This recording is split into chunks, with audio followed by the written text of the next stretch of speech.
Okay, Alexander, so thank you very much. Please share with us how our churches in Germany are facing this health crisis and what are you doing to cope with that? The situation in Germany is very different from region to region.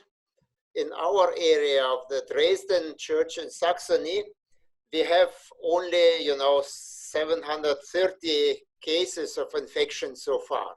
So we have here only in now 1 week that we have closed everything. And from week to week, or even, from days to days, the shutdown is more and more in effect. For instance, last week we still had a service. Yesterday it was not possible anymore. There is a rule in public: you can be only with two persons can be together in public, not more, or even one family. It is allowed to go outside, but basically only to be on the way to work or to buy something, to go to to the doctor or so, maybe some sport, running or so, but only just a single person, not together with others. Yeah, okay, we as a church are not able to meet anymore in public, so all gatherings in churches are forbidden, and the fines are quite high, but we will comply to it. We comply with these regulations. So far, we don't have any cases of infection in our church or people around. Last Sunday, so yesterday, we met via Zoom, had a Zoom service. It was quite funny. It was good to see the people and to chat a little bit. Of course, we have to learn a lot to meet video conference, online. There are a lot of programs now from the government on the way, but will they work as they are promised? How they will work? So some people are a little bit, asking difficult questions and even, having some fears and anxieties. So I'm wondering, Alexander, if you can share with us what are you doing to let's say, help people get strength in Jesus, in the Lord, as a church? Write emails and call each other.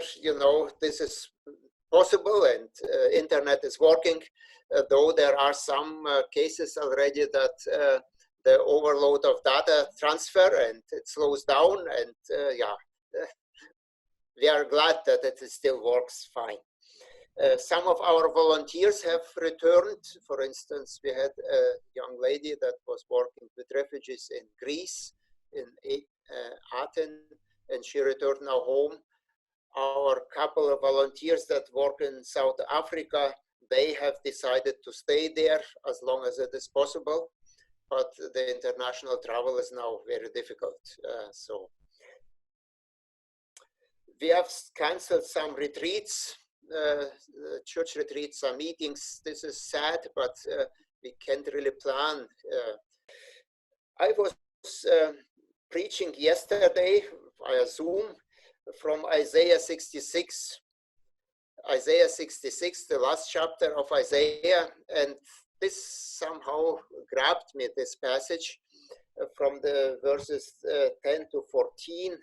There is this picture of, or image of God as a mother that, nurses the child, the newborn, and God as a parent, God as a father. This is very used image for us, for God as our Father in heaven, but God is also as a mother, or keeps, talks here as a mother who will comfort, who will care, who will, be totally for us in this situation.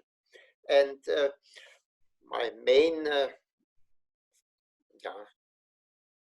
thought was that we can have hold stability in God, and in German it is kind of a word play. We have Halt in God, and because we have this hold stability in God, we can develop attitudes, Haltungen, develop attitudes of trust, of hope, attitude of intimacy and peace with God, because if God is our parent, mother and father, then we are the children, and he will keep us, he will care for us. And I think this was a word of encouragement for me, of course, as a preacher for most, and then for the people who heard it. And we are very glad that we have this opportunity to gather online with Zoom. For us as a church, it is important to have some interaction and see each other and not just preach to the church. And this was very valuable to pray together and share a little bit together. Yeah, we even organized a meeting room with another conference in online where everybody can come. And if there is somebody else in, then we can talk with each other and meet each other. It is not the same as it is, in a body, but we are thankful for all the possibilities that we have.